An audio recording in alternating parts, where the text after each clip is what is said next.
Welcome to Through the Glass Columns, your weekly Wheel of Time read along podcast.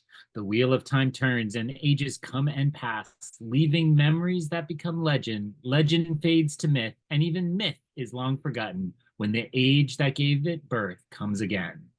That is your host, Greg, who somehow still knows very little about the Wheel of Time, even though he usually pretends otherwise. And that is Tylor, our resident expert, who makes sure you know how much he knows about the Wheel of Time. It's a lot.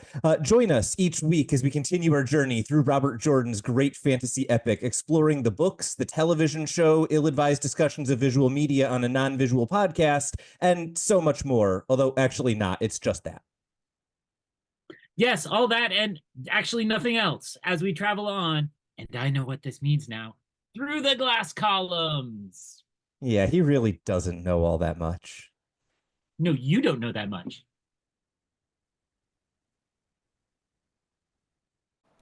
Hello, everyone, and welcome back to Through the Glass Columns, your weekly Wheel of Time read-along podcast in which the length of my introduction entirely depends on whether or not my co-host has somewhere to be after this podcast. Greg, that's all the introduction you're getting.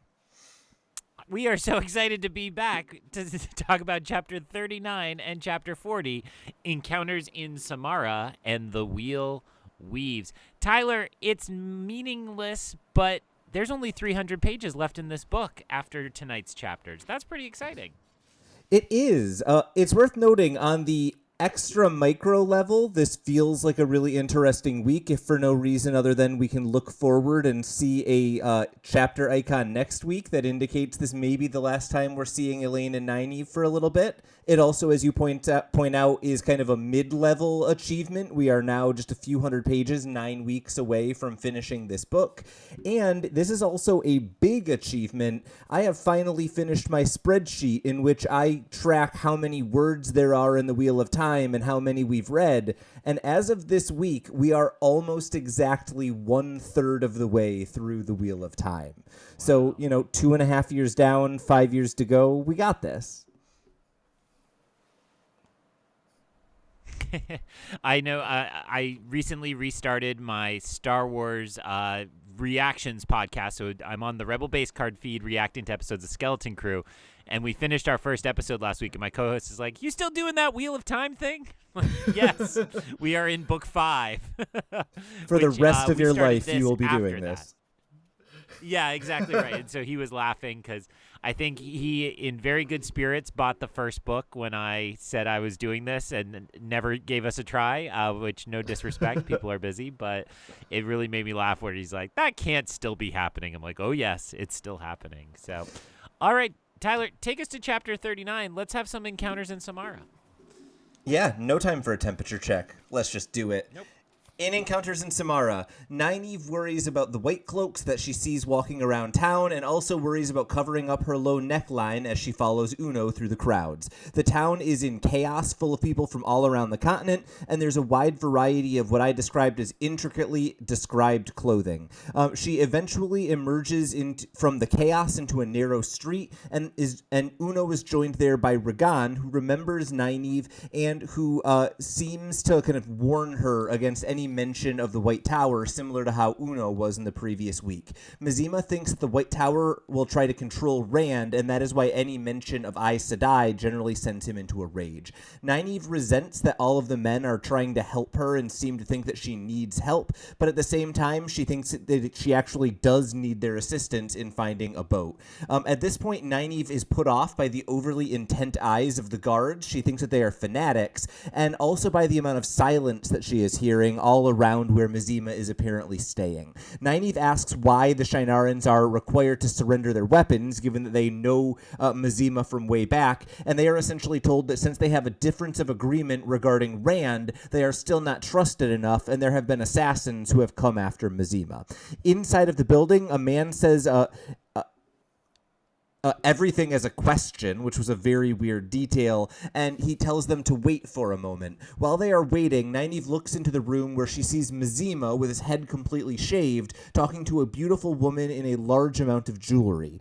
The woman notes that crime follows in Masema's wake, and Masema counters that the dragon has broken all bonds, including those of law. He is convinced that all will be made right in what he describes as the hereafter, and the woman then worries about famine in the area, and Masema says where money can be found, food can be found. He gets angry when the woman calls him a lord, saying that the Lord Dragon is the only lord, and when Masema says she wears too much gold, she gives all of her jewelry to him. Regan, or Ragan, whatever you want to call him, notes that all of the money is given to the poor, and Masema lives more or less in poverty by choice. Nynaeve wonders whether greed actually motivates Masema and he's hiding it, and then she sees in the room the woman bows and is dismissed by Masema, seemingly kind of deferring to him. As Uno, Ragan, and Nynaeve enter, Masema asks if the two Shinarans have seen the light, and Ragan says they walk in the light as they always have. Masema seems frustrated by this at first, and then Nynaeve realizes that Masema is a true believer similar to his guards and may even be mad.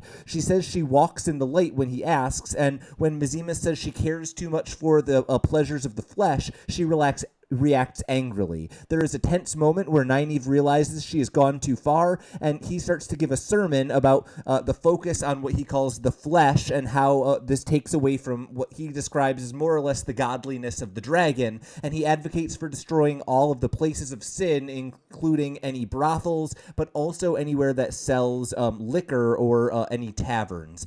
At this point, Nynaeve is quickly kind of pulled away by Uno, who introduces her fresh, saying that she cared for Rand as a child, and Masema's mood immediately shifts, and he says she must preach on his first words, which she thinks were completely uneventful. She says that Rand needs her downriver and says he is in Tyr, and Masema says that all countries nearby will come to the dragon, and once they do, he will lead the people to Tyr to bask in Rand's glory. Masema is reluctant to let her leave, but eventually he agrees that she needs a riverboat and then orders Ragan and Uno to protect her.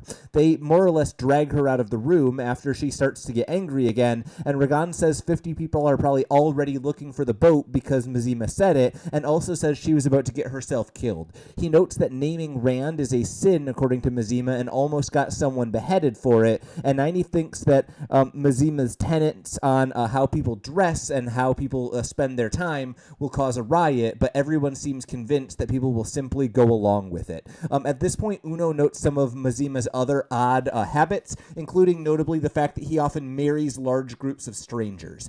Uno says that the woman in jewelry was actually the queen of Ghealden, Aleandre, and she is smart to parlay with Masema rather than fighting against him. She is apparently the fourth queen in the past 6 months. All of the previous ones were dispatched or resigned immediately after losses on the battlefield against Masema. Uno then announces a white cloak is following them, and Nynaeve turns to a side street to get a look at him, and guess what? It's Galad. A lot happens in this chapter, but honestly, I'm not sure how much I have to say about it outside of, boy, is there an interesting new character entering the chat. What did you think about this chapter, and was it kind of a fun resolution to things, or just hints here and there? It is kind of a weird one. I mean, I found the character to be engaging, and certainly this kind of extreme orthodoxy that he is imposing seemingly of his own volition and having nothing to do with the actual Rand. It feels to me like Robert Jordan has some very specific things that he wants to talk about from the real world, and is going to do so in the guise of this character. But I will also say this, I was trying to remember when we talked about this recently, but I will say this definitely felt like hang on to this guy. You're going to see him in 3 books, and it's going to be nuts. Like it felt like a next book problem, not a this book problem. And I guess my question then that originally I was going to ask in the introduction, but it slots in perfectly here, are you still feeling like this book is giving us too many next book problems, or are you feeling like that's starting to get balanced now by kind of the progression and momentum we're seeing, especially after Brigitte kind of arrives on the scene 2 weeks ago? I would say because you just said it. 2 weeks ago is the problem with that sentence. Yeah. If it had been last week, there was a lot of plot, and then this. But the fact that this seems to kind of unfold over what will amount to 4 chapters in a lot of ways, that's not entirely fair. But 3 or 4 chapters where it's like setting this up, I think the balance is slipping too far for me towards later problems. And I think it's only natural in a series like this when you get so long that you're going to have some books that have a little bit of trouble standing on their own. And it's not fair for me to make final judgment yet, but that's how I'm currently feeling about this book, that I sense this book is probably important as we move from the first part of Wheel of Time into the second act of Wheel of Time. But it's hard to, at this moment, say this stands out. I can't imagine anybody being like, which one's really good? The Fires of Heaven. But maybe we'll get there. It's, we still have 300 pages, which is, less than half, but a not insignificant number of pages. I am very curious to hear what you think about that statement in 9 weeks from now. You will either be like, yeah, I stand by it, or really denounce it. One of the two. Or I forget what you're talking about. I don't remember what I say on podcasts. Yeah, that's fair. I actually every week have to make a description of these. And I'm like, wait, what did Greg say this week? I need to describe his thoughts. I am really curious about as you said, Masema is kind of feeling like he's being set up for later, and he also feels like he has kind of a very interesting place in the mythology of kind of being our first true, like, religious parallel, as opposed to, like, religious organizations in the way that we might think of, like, the Aes Sedai.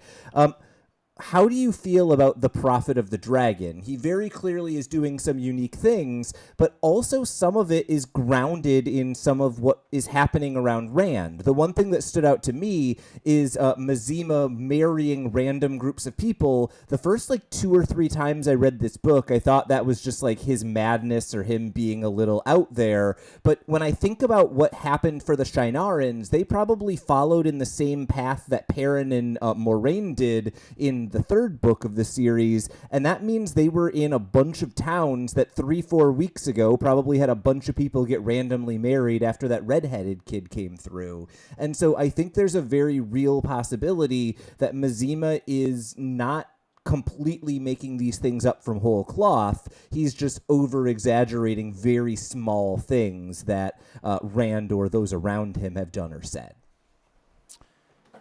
Yeah, and I think that's the rub, because my initial impulse is to kind of write him off as a charlatan or somebody abusing this kind of knowledge to gain power.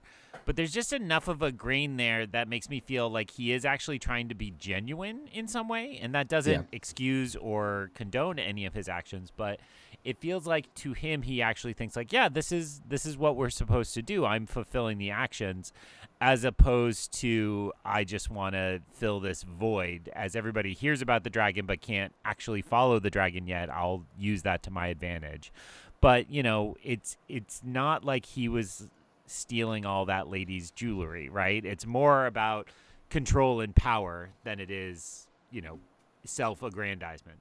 Well, and I think that's what's so fascinating about this chapter is we kind of get 2 very different portraits of Masema, right? Because initially, Nynaeve is interacting with him with very little knowledge of him as a person, just knowing he is the prophet. And we get this really interesting kind of dynamic of Nynaeve almost being like, yes, this is an almost efficient way of taxing the rich and giving the money to the poor, right? If Masema is not motivated by greed and he's actually distributing money, it's not the worst thing in the world. And then the second half of the chapter, when we start to get the description of all of the previous queens of Ghealden and just the absolute chaos and famine that has been kind of wrought by the prophet, it really puts a very different spin on it. And kind of throughout all of that is this very clear indication that Masema is, if not insane, at the bare minimum, always on a knife's edge of violence. And that is kind of a very dangerous stew of someone who has so much kind of truth on their side while simultaneously being very dangerous because they just do not care about other people. That checks out to me, and I guess I'll bracket this now. One of the things I was trying to think about is there are moments in this chapter where he seems easy to manipulate, right? That, like, when she says, oh, I knew Rand growing up or whatever, and it's like, oh, you could very easily control this guy, except for those moments you're mentioning where it's like, oh, maybe nobody can control this guy, and that will fall the wrong direction on that knife's edge. So I'm not positive exactly where I end up feeling it. I think that comes from him seeming like an idiot, but an unstable idiot, which is a dangerous combination. I don't know why this is the pop culture reference that immediately comes to mind, but it reminds me of Tuco Salamanca from the first season and a half, 2 seasons of Breaking Bad, right? Just an opportunistic, not actually that good at his job person, but one who is just prone to occasional fits of violence in a way that is very problematic for those around them. Any last thoughts on this new character? Or if we're transitioning, I think the other interesting character here is Aleandre, the Queen of Ghealden, who we learn is playing a very delicate political game to avoid any direct confrontation with the Prophet.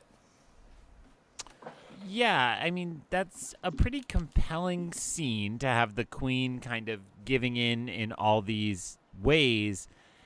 So probably my favorite part of the scene. I think that was more compelling than his interactions with Nynaeve in a lot of ways. Yeah. But I think I'm having my standard new character, don't care that much, don't really understand why I should understand these politics yet. And I'm sure I'll get there eventually, but it's hard when they first enter the scene. Yeah, I think the one thing that's worth noting at this point is that we can kind of divide the map at this point into what I want to call roughly fifths, right? So there's the borderlands in the north are doing their own thing. We haven't really gotten much from them at all, right?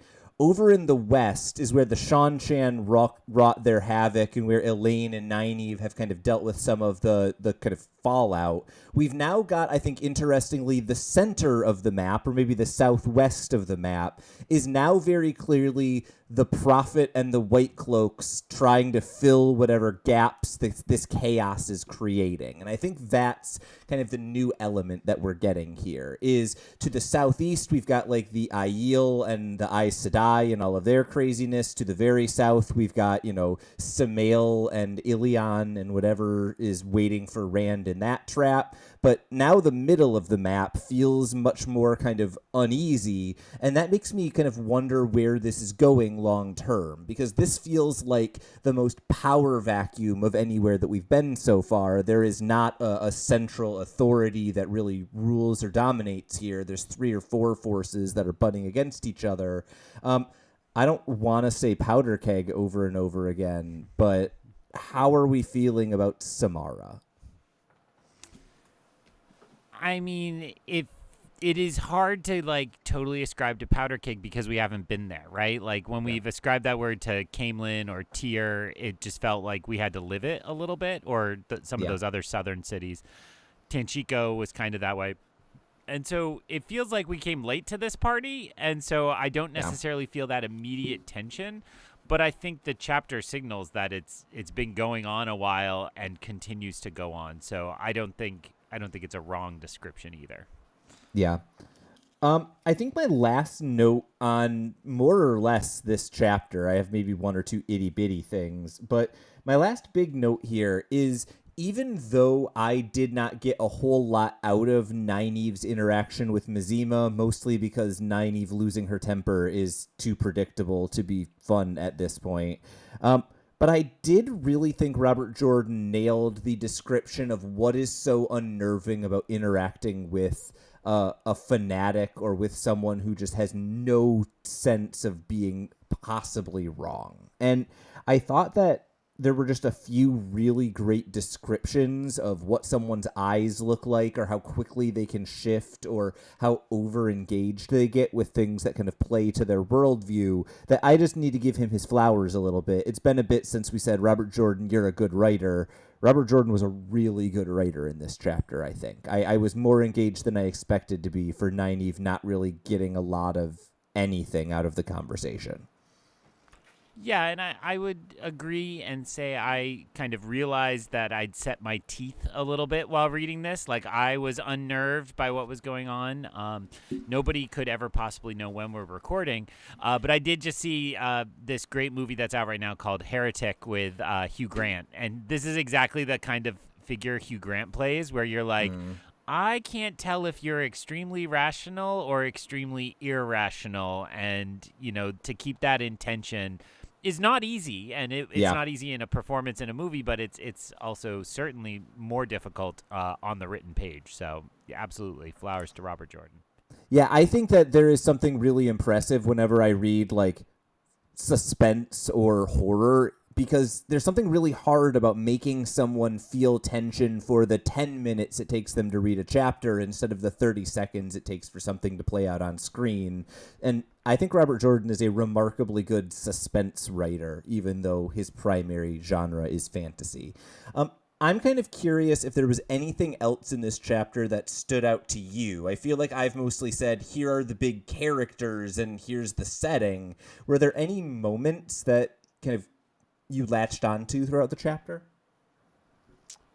I mean, the biggest note in mine, and I literally mean that in terms of handwriting, is that thought of like, is this guy easy to manipulate? Is he not? That was certainly the kind of biggest tension.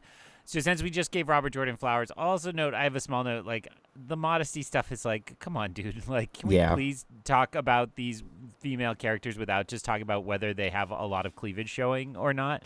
And so that we get this kind of, it fits into this kind of fanatic persona very easily, and it's a kind of abuse of power we're accustomed to. But I was like, more about her apparently eye-catching bosom. Okay, got it. The thing that's so frustrating to me is that Robert Jordan had an opportunity to make this a Nynaeve is accidentally in, like, a fool's outfit or something from the menagerie that would make her stand out in an interesting way, instead of it being exactly the same descriptor we get of every woman who has worn a dress the entire series. I don't think they make high-cut dresses anywhere but Domani in this entire series. The only other note that I have is I was surprised in this chapter by how much has gone down in the past 6 months in this part of the globe that we just have not heard of up to this point, right? It's worth noting, for about a book now, the girls have been making their way across first Amadisia and then Ghealden, and this is the first time we are hearing about the 3 upended queens and their failed battles against the Prophet. If Robert Jordan has thus far been kind of slow playing how quickly knowledge gets to people, it's also now feeling like he's slow playing details about the world to some degree. If we haven't heard about somewhere in a while, I'm starting to get worried about all of those places. Well, and it reminds me of the fantasy rules that not everybody hears about everything going on everywhere, right? I have now slipped back into like a 16th century book, a book set in the 16th century. It's like a good reminder that that kind of instant communication just doesn't happen in these worlds. Yeah. And, that not hearing anything from a place for 6 months means they could be a world apart in a lot of ways. So it works, right? It fits this continent and it fits what's going on here. But yeah, boy, howdy, some of these cities we haven't even visited. Who knows what kind of chaos is out there?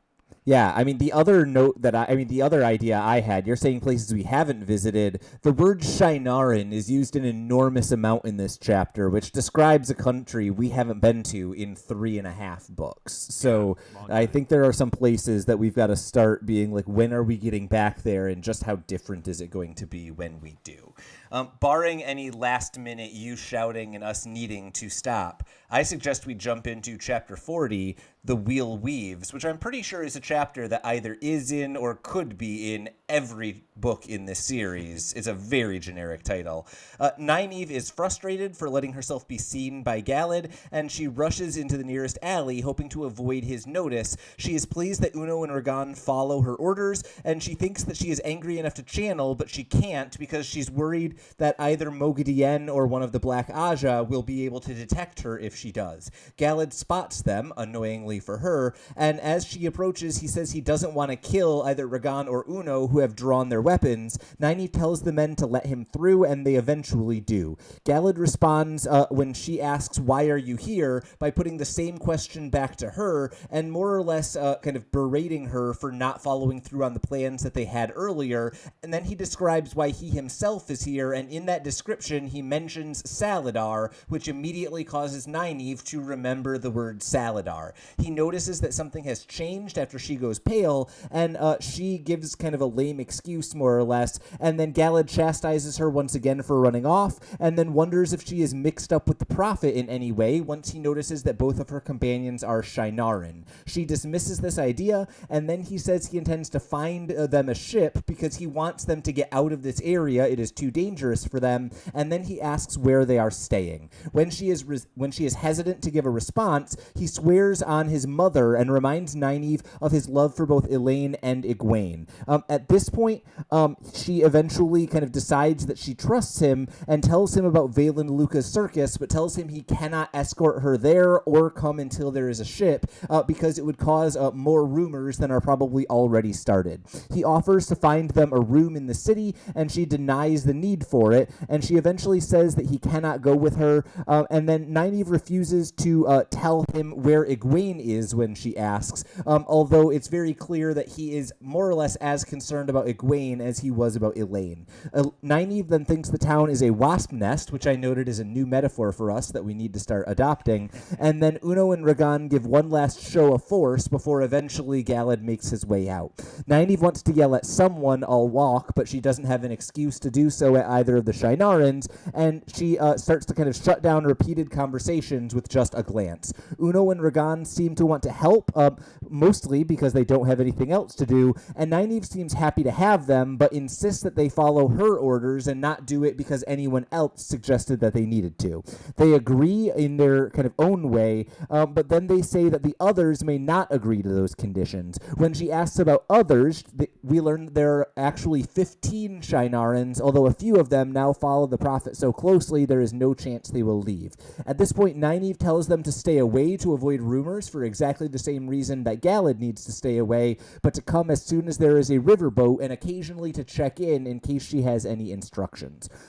When they arrive at the menagerie, Nynaeve goes in alone, and she sees a new performer there, and then she realizes, unfortunately for her, it is not too late to do archery. Nynaeve sees Elaine and starts asking her about the new performer, but also learns that Nynaeve's disappearance caused quite a stir in the area, both among Tom and Julin, but also among Valen Luca, who had to be restrained from going after and trying to find her. At this point, Elaine gets confused when Nynaeve starts telling a few of the details of what happened, but not all of it, and then eventually Nynaeve needs to tell the entire story, and Elaine seems a little bit overwhelmed by it. Immediately afterwards, Brigitte then takes Nynaeve away to perform, and Elaine seems a bit sad about the fact that Galad is here at all, but she does note that since he swore to Morgase, she actually trusts him now, although she does still seem reluctant to call Morgase their mother, even though they share her as a parent. Nynaeve then admits she was foolish, which I noted was a first for her, and Elaine realizes that something is up, eventually concluding that Nynaeve is so afraid she's worried she's going to die. Nynaeve is eventually put in a blindfold, arrows ka-chunk around her, and Uno checks in that night, but there is no news, and Nynaeve worries about what could come in the coming days. Boy, is that a long chapter in which, honestly, not a whole lot happened. I'm curious what you pulled out of this chapter, because it kind of felt to me like I'm going to say this word incorrectly because I don't know French, like the denouement or whatever it is of this plotline. Yeah, that one. Yeah. It feels like this was the cool down after kind of an exciting 3 or 4 chapters of things happening, even if they weren't our favorite things. Well, I believe literally denouement means the untying. So I think the way it's supposed to work is that the plot kind of ravels these threads into a weaving, to take the name of the chapter, and then its denouement is like separating the threads back out. And so I emphasize all that not to be a literature jerk, but just to be like, that's pretty fitting because, my main note here is like, I guess Galad is good now. I don't know which pop culture reference that may be, but it's like all of a sudden it's like, oh, we're just gonna trust him. And it felt like 2 or 3 chapters ago he was being set up as a really big threat, and now it's just like, oh well, his heart's in the right place, so we don't have to worry. He'll protect us before doing his sworn duty. So that seemed weird, but is kind of an untying, right? Is pulling out that thread and saying, like, don't worry about this thread for a while. And then so much of the rest of this, and this is why I was probably a little cool this week compared to previous weeks, is that, like, it just feels like catching up characters on things we mostly know. We didn't know every detail that Elaine shared. I have some questions about this new contortionist, but it just feels like, okay, maybe we're going to put these characters away for a while. Yeah, and I think that's the interesting thing about this part of the book is I am kind of left wondering, do all of the plot lines get some sort of explosion the way we've gotten from Robert Jordan in the past, or are we going to get like one big climax for this book and everything else is kind of just setting up for things that can continue on later? And I'm really divided on how that is going to go in this plot line, right? We're simultaneously dealing with what feels like a classic wasp nest, according to Nynaeve. But at the same time, this also feels like the kind of conflicts that could carry over into the next book, and all we get is maybe a brief Moghedien confrontation or something along those lines. So I'm curious, maybe I'm jumping to the end before the beginning, but this chapter could either be read as Hooray, Galad's back, or it could be read as the chapter that kind of wraps up a lot of the short-term things that Nynaeve's been going through and gets her back kind of into the place she was before after a couple chapters away. Which of those does this more feel like? And I guess kind of tied up in that is which half of the chapter is more interesting to you? Second half is more interesting because stop trying to make Galad a thing is still primarily on my mind. And so I think this feels like we're putting away a lot of the short-term problems. I honestly felt like it wouldn't surprise me if either the last chapter or the first chapter of the next book is like them walking into Salidara to start up that plot. Like that's the story we really need to tell. And so that it's kind of so easily like, oh, he said that word that I kind of remember. Very much an Arrested Development pop secret moment where it's like, that's the clue that got you there. And so when that happens, it was like, okay, so we just want to stop dealing with all that. And so the Elaine moment kind of catching her up on like, oh, things have been crazy at the circus since you ran off. And I'm just going to keep saying it till you pick up that I want to talk about it. Who's this contortionist? That's the biggest mystery here and what's going on, and certainly feels like Moghedien is a perhaps candidate for that. Yeah, I think that's the interesting question, right? When a new person randomly appears from off screen while our character is away, one of two things is happening. We are playing the hard red herring, or this is a character we should be suspicious of, right? Either Moghedien, or I would put just any of the Black Aja into that category. In particular, I don't know that this is relevant, but like immediately when you say contortionist, I think to when Grendel had all of her, all of the people who were under compulsion doing all of those kind of contortionist type things. So that feels very much in kind of the Forsaken playbook if we're looking for what are we worried about this contortionist. Before we talk about literally the last thing in the chapter, though, maybe we should talk about Galad a little. I'm so sorry. I will try not to make him a thing. He dominates the first half of this chapter, and as you say, we kind of get two characters evaluating him, and both of them have changed their mind about him, right? So Nynaeve more or less seems to say, previously there were 5 different forces pulling on Galad, and so I couldn't predict how it would go. Now there are only 2 forces pulling on him, the White Cloaks pulling in one way and Elaine and his family pulling him the other, and she basically concludes blood is thicker than water. We're going to trust him because, it's her family. Elaine, on the other hand, immediately the thing that makes her turn around is the fact that he swore on Morgaze. She clearly has more faith in Galad's unwillingness to break an oath than in anything else. And so both of those, I think, are telling in a chapter where Galad more or less just like walks up and is like, yeah, I'll do whatever you want, and then walks away. And it, I was as one does. I was just thinking about Back to the Future 2, when all of a sudden you learn that Marty McFly's fateful flaw is that he hates being called a chicken, and you're like, oh, I guess this is a thing now. And the Marty McFly gets called a chicken of this book is oaths, which didn't feel that important before. But we have that that Suan and that group are now in serious trouble because they made an oath, and we have oaths here on the lives of the queen. And it's like, oh, I guess this is something that matters a lot in this culture, because we're now seeing it pop up in multiple places. And, that is either a failure of the writing or a failure of my observations as a reader, that it feels like this is kind of coming out of nowhere. I wonder what cultural tradition, possibly involving 3 oaths, could create a culture in which oaths are very, very important all around. No, but I think that's a really great observation, right? We have seen oaths be important for one particular group up to this point. And so this book really feels like it's like, okay, well, like we have the magic oaths in one group, but it turns out even if they're not magic, everyone takes that really seriously elsewhere. That I think is a really important thing to point out. The other thing that is really fascinating to me here is Galad's justification for how he can kind of live with being a white cloak who is related to Elaine, right? Because his response is, so much of the reason I am a white cloak is because of what was done to you girls.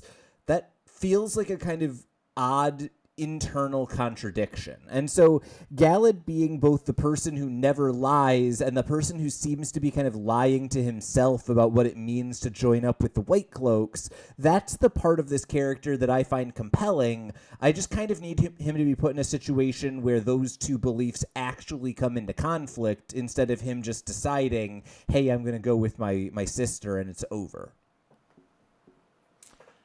Yeah, well, and I was going to say this before, and I don't know that it totally fits now, but it does remind me, like, I'm sure this has happened to you. You have a friend, and they talk about how much they hate their sibling. This happens mainly when you're kids or teenagers, and they're like, oh, my sister's a total whatever, or my brother is such a jerk.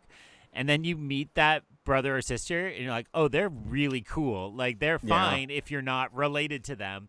And so it kind of felt like one of those moments where it's like, oh, actually, we shouldn't have believed Elaine. Like, her brother's kind of cool. Like, this is fine. He's got, like, a really cool motorcycle, and he'll buy us beer if we want, so let's trust him. You are 100% describing every single time I have met a hated sibling. That is correct. They are always the cool sibling. Maybe we just hang out with lame siblings, I think is what we're learning. I don't really have too much else to say about Galad, other than there's something really fun about having the entire, like, first 2 or 3 pages of this chapter being the Shynarans being like, nah, these riots are out of control, we could handle it. And then Galad looks the two of them up and down and is like, I really don't want to kill you, but I will. And we believe him because we've seen how good of a soldier he is, right? It's not a big moment, but it's one that kind of makes me chuckle. His earned confidence is funny occasionally. Any last thoughts on Galad or the way that he interacts with Nynaeve before we jump to kind of the second half of the chapter broadly? No, but I'll assume you mean last thoughts as in this is it. This is him exiting the book series. Forever. We're done trying to make him a thing. Series wrap for Galad. Thank you. Thank you. Let's then talk about Nynaeve's return, or let's first talk about Nynaeve and the Shynarans, because there is a very interesting moment where the Shynarans' full explanation for why they are willing to help Nynaeve is we don't have anything better to do. And that is simultaneously kind of refreshing in a series where everything feels so big and so monumentous, but it's also just lazy writing to some degree. Like, these characters need a reason to care about things, and right now they don't have it, right? They're just attached because they need to be away from Masema. Well, and I will say sometimes it feels like this is the flip side of the Taviran coin to me, right? Like that when you are in the wake of a Taviran, to use the metaphor we've used a few times, is like that monumental things happen to you and then you just get kind of left behind and you don't have a direction, and it's like you you know what it is? It's West Wing where Sam Seaborn gets to be in the Oval Office, and then he's like, all I want to do is get back in that room, right? Like, that's what these people want. They're like, we got to get back to things that matter, and they're just totally adrift and have nothing left to go with. So there it is. I had to get one obscure pop culture reference in tonight. I finally found it. That was a pretty solid one. And I think the interesting thing then is this kind of question about why not go home? Right? Because the Shienaran soldiers are Shienaran soldiers. They have a place they can go and they can battle the Blight and they know what they're doing. And so I'm still left after this saying, okay, I don't distrust them. I don't think that they are dark friends. I don't think they are ready to betray our main characters. But I still have this kind of lingering question about why are these 15 or so Shienaran soldiers willing to just go along with the lady they met one time. And I think you're right. Taviran is our best answer at this point, but Taviran still tugs on things that are logical about you. And so I'm wondering kind of what it is that's tying them anywhere but the north. We obviously don't have answers to that, but it's kind of a lingering thought at the end of this. I will only add, home is very far away. And they've seen what kind of chaos is going on. I think they could also be just saying that sounds like it's a journey we don't want to make or we won't survive, to be dramatic. So, but you're right. I mean, most of the times in fantasy, people want to get back to their home culture, but they've lived the cosmopolitan life now. I mean, you're like, why wouldn't they want to go home and fight Blight? I'm like, oh, I got an idea. Because home just fights Blight. Yeah, that's very fair. We've already talked about the contortionist. We've already laid out our hypotheses about new person equals bad. We're then left to what I thought was actually a really funny scene of Nynaeve dropping a couple of random hints about what she went through into a conversation with Elaine with no context. And then once she eventually tells the full story, Elaine's response is more or less kind of gobsmackedness and then a bizarre, as you mentioned before, immediate acceptance that things are going to work out okay now that Galad has given the one oath that she actually trusts. Was there anything in Elaine's reaction or in Nynaeve's telling of this story that stood out? I thought there were just kind of a few interesting choices about what was told and how it was described.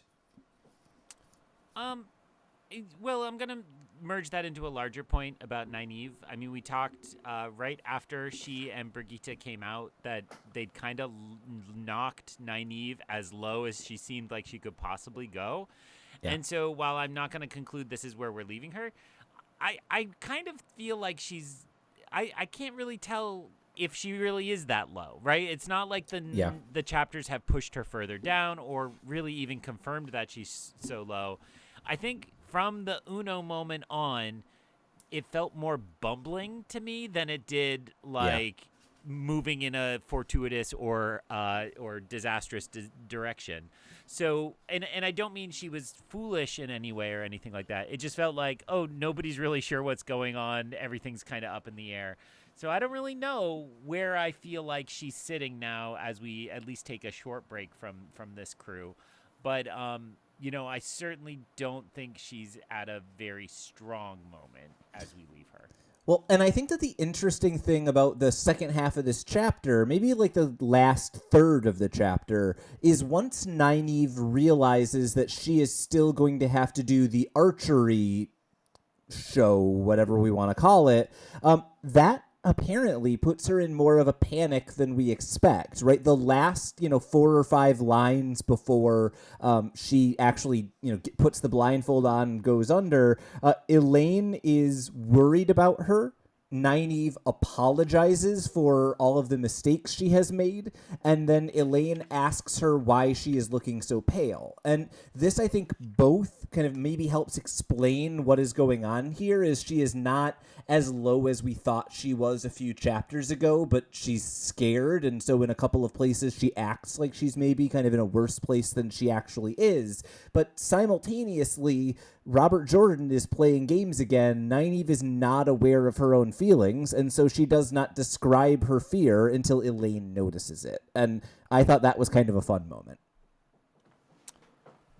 I'll take it. I like that. It works for me, and, you know, I think, again, over the last few chapters, I maybe have lost a little interest in Nynaeve, but it is really interesting that, like, the amazing thing that happened in this plotline is Brigida gets involved, and then we just kind of moved on to other side business for a long time. So I don't know. I'm really stuck on this thought again of, like, how are these pieces going to be picked up?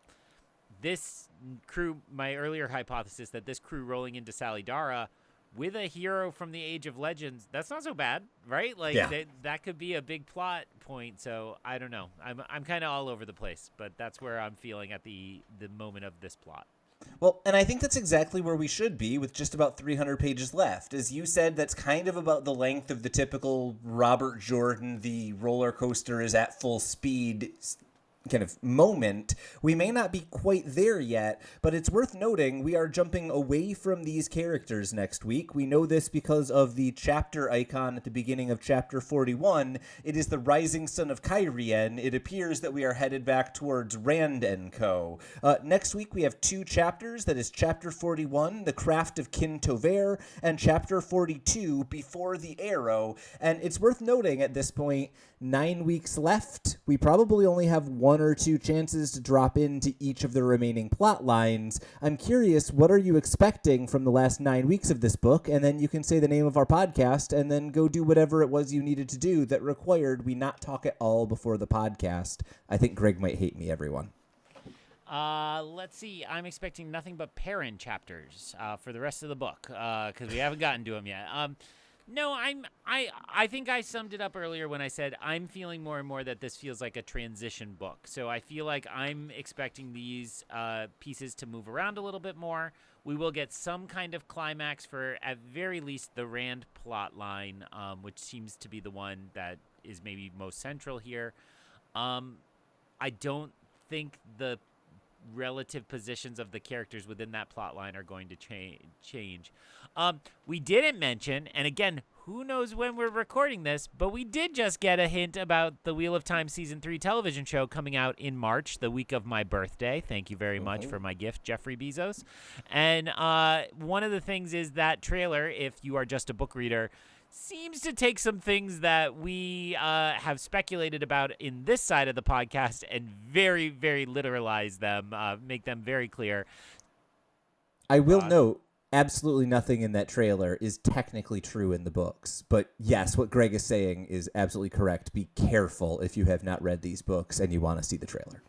Well, and so I will say that it made me think, I think that we have been hinting at something that is not going to happen in this book, but is a part of the end game, because I think the show is going to have to drive towards its end game faster, because I can't imagine they're imagining a 15-season television show, and we've already seen they're